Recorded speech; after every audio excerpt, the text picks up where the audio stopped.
साथियों, एक जमाना था जब इंसान को लोन लेने के लिए नाक को चने चबाने पड़ते थे। लेकिन आज एनबीएफसी कंपनियों की बाढ़ आ गई है और इन्हीं एनबीएफसी कंपनियों की बाढ़ के चलते आज लोग लोन के चक्रव्यूह में उलझते जा रहे हैं। लेकिन आज हम बात कुछ और करने वाले हैं। बात कुछ और ये करने वाले हैं कि एनबीएफसी कंपनियां जो है वह लोन के डीएसए अपॉइंट करते हैं, यानी कि लोन देने के लिए एजेंसी रिक्रूट करते हैं और वह एजेंट जो होते हैं वो लोन डीएसए कहलाते हैं। यानी कि उस क्षेत्र के अंदर उस कंपनी के लोगों को यदि लोन चाहिए तो वह उस डीएसए के माध्यम से कंपनी में लोन लेते हैं। डीएसए को उसके लिए कुछ कमीशन इंसेंटिव वगैरह मिलते हैं। अब ऐसी स्थिति में जब कोई व्यक्ति डीएसए के माध्यम से लोन लेता है तो लोन कहां से ले रहा है? वह कंपनी से। माध्यम कौन है बीच में? डीएसए।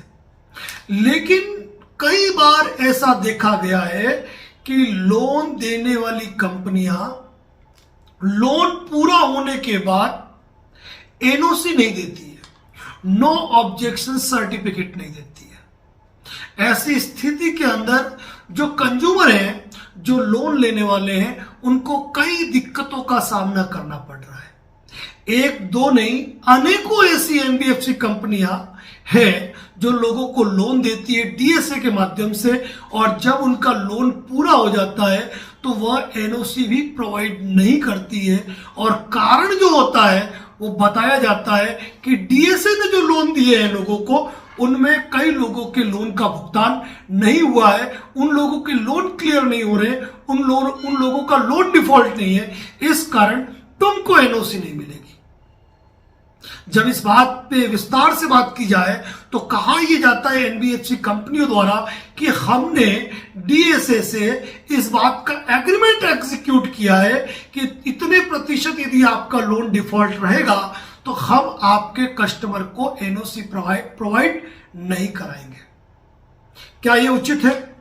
आज इसी मुद्दे पर बात कर रहे हैं और इसी मुद्दे की चर्चा में मुख्य चर्चा यह है कि डीएसए और कंपनी के बीच में यदि कोई भी एग्रीमेंट हो, उस एग्रीमेंट की पालना, उसके नियम और उसकी शर्तें उस कंज्यूमर पर लागू नहीं होती है जिस कंज्यूमर ने कंपनी से लोन लिया है।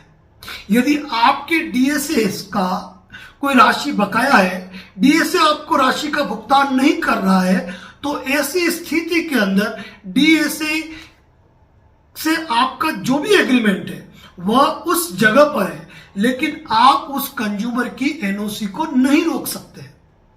यदि आप उस कंज्यूमर की एनओसी को रोकते हैं तो वह व्यक्ति न केवल कंज्यूमर कोर्ट जा सकता है, अपितु आपके खिलाफ यानी कि एनबीएफसी कंपनियों के खिलाफ मुकदमा दर्ज करवा सकता है। और मुकदमा दर्ज पुरानी भारतीय दंड संहिता की धारा 420 और 406 के अंतर्गत होगा।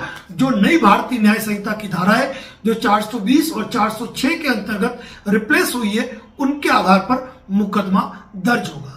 तो कहने का मतलब साथियों ये है कि यदि डीएसए और कंपनी के बीच में यदि किसी भी प्रकार का एग्रीमेंट एग्जीक्यूट हुआ है तो वह एग्रीमेंट कंज्यूमर पर लागू नहीं होगा। भारतीय संविदा अधिनियम इंडियन कॉन्ट्रैक्ट एक्ट में किसी भी प्रावधान के अंतर्गत वह एग्रीमेंट बाध्यकारी नहीं बनता है उन कंज्यूमर पर।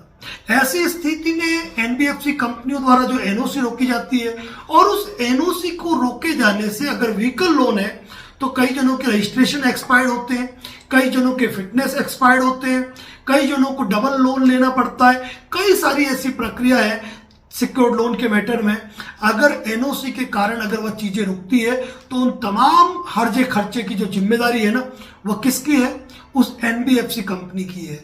तो यदि आपने किसी भी एनबीएफसी कंपनी से लोन लिया है और आपका लोन पूरा हो चुका है और फिर भी एनबीएफसी कंपनी आपको चक्कर पे चक्कर कटवा रही है और आपके डीएसए के नाम पर आपकी एनओसी नहीं दे रही है, तो आप खुले रूप से कह सकते हैं कि मैंने आपकी कंपनी से लोन लिया है, मेरा आपका ये कोई एग्रीमेंट नहीं था कि वो लोन चुका है नहीं चुका है, उसके दूसरी फाइलों का क्या चल रहा है मुझे उससे कोई मतलब नहीं है।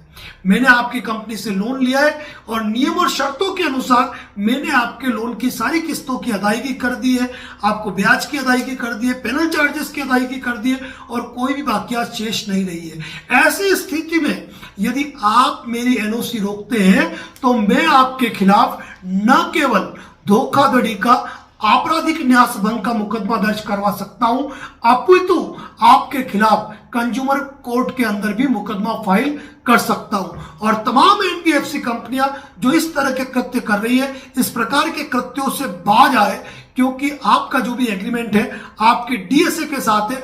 आपके डीएसए के साथ हुए उस हाइड एग्रीमेंट के बेस पे आपके मुख्य लोनी जो आपका कंज्यूमर है, आप उसके साथ धोखाधड़ी और चीटिंग नहीं कर सकते हैं। ऐसी कौन कौन सी कंपनियां हैं जो ऐसे कारनामे कर रही है, जो कि आम व्यक्ति को, जो गांव के लोग हैं, कम पढ़े लिखे लोग हैं, जिनको ज्यादा नॉलेज नहीं है, उनकी एनओसियां रोकते हैं। 6-6, 12-12, 13-13, 2 साल बीत जाने के बाद उनको एनओसी नहीं देते और उनके लाखों रुपए का नुकसान उनका होता है। उसके लिए जिम्मेदार कौन है? इसके लिए एक आम कंज्यूमर बैंकिंग लोकपाल को शिकायत दर्ज करा सकता है।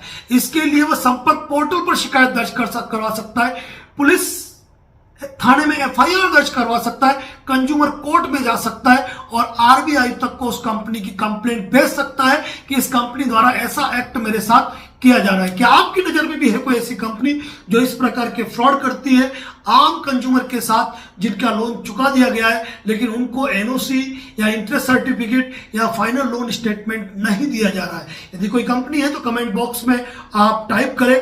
बाकी इसके ऊपर एक विस्तृत वीडियो हमारा बहुत जल्दी बनने वाला है, जो बहुत जल्द आपके सामने आएगा। बने रहे इसी चैनल पर। धन्यवाद। जय हिंद, जय भारत, जय मेवाड़।